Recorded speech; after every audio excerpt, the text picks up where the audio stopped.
Alors, quelques explications pour les exercices. Alors, premier exercice, écrire le nom des degrés de la gamme. Bon, ça c'est facile, il faut remplir les cases. Ça, c'est une leçon toute bête qu'en principe tu connais déjà par cœur. Le deuxième exercice, indiquer les armures des tonalités suivantes. Donc si bémol majeur, pour chaque case, il faut mettre combien il y a de dièses et de bémol. Je vais même rajouter pour les tonalités mineures. Il faut que tu me rajoutes ici à côté la note sensible. Ok? Donc tonalité suivante plus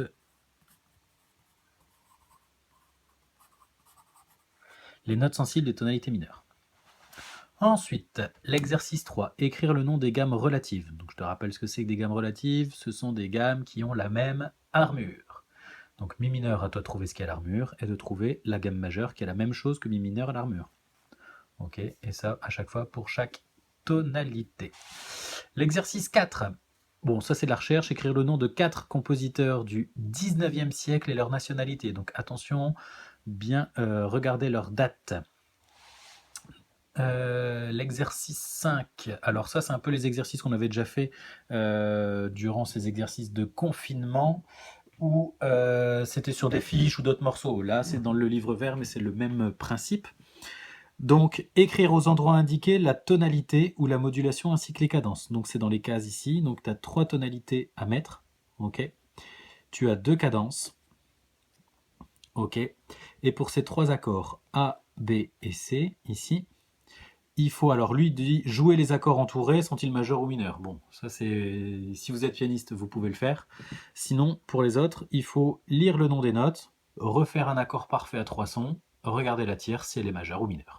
Ok.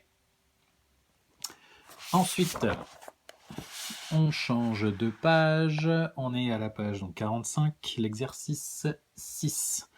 Hop, ici on a une partition de Jean-Sébastien Bach, du concerto pour clavier en ré mineur. Quelques petites questions. Je vais peut-être remonter un peu. Voilà. J'espère que tu vois quand même toujours bien.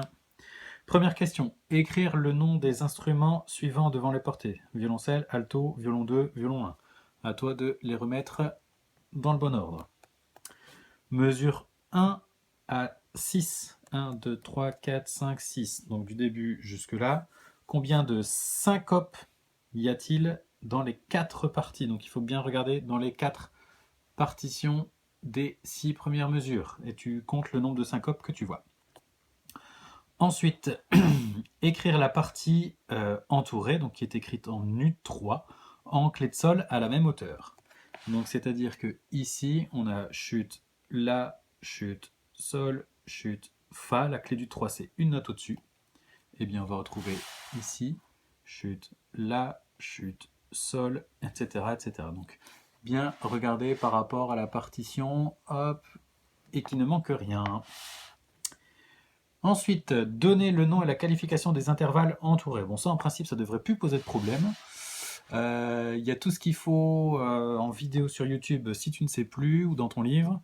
Donc on fait attention à l'armure, on fait attention aux altérations dans la partition. Donc mi, la, ré, fa, le C, le D, le E et le F. Ensuite, tu pourras regarder la définition pour savoir ce que c'est qu'un concerto. Donc qu'est-ce qu'un concerto? Donc il faut que ce soit quand même assez concis, il n'y a pas de quoi écrire un roman. Et quels instruments à clavier connais-tu? Donc là, tu peux aussi faire des recherches. Voilà, allez, bon courage!